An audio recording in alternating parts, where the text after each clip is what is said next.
Well, luckily, there was a blood test discovered by the Mayo Group back in 2004, or made commercially available at that time anyway, and it looks for the antibody, the NMO antibody, NMO IgG, and patients who are positive for that, it's done. Your workup's done because it's extremely specific test, 99.6% specific to NMO. The problem is really having practitioners send that test because it really affects treatment so much. It's probably the single most important test you can send for an MS workup in terms of it completely shifting treatment. But it's just that it's not sent. And so before the NMO antibody test, I'm told that people with NMO were misdiagnosed as MS about 95%. Now it's about 30%. So significant difference. This NMO IgG made an incredible impact, but nonetheless, if you don't send the test, then there's not a lot you can do.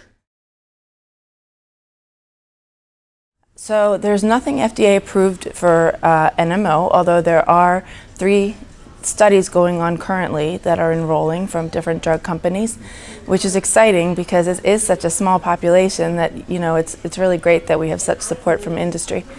But we do off-label, so acutely, usually IV solumedrol and plasma exchange.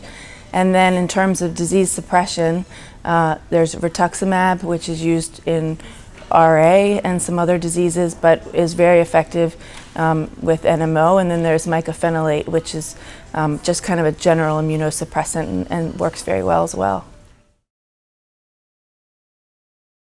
Well, like I said, there are 3 studies underway, which is great. And then there's also been some small studies for the acute management because plasma exchange and steroids are great, and patients have some patients have excellent recovery, some don't have very good recovery at all, so looking into acute therapies is also extremely important. And so there have been a couple small trials looking at that, and there's a plan to launch, for one of the companies to launch into a bigger trial based on the preliminary data, which is exciting because, if we can't always prevent the damage, at least trying to recover from it, as allowing our system to recover as well is where to go. And then in terms of the basic science, there's so much going on with T cells and things like that, but it's a little beyond my scope.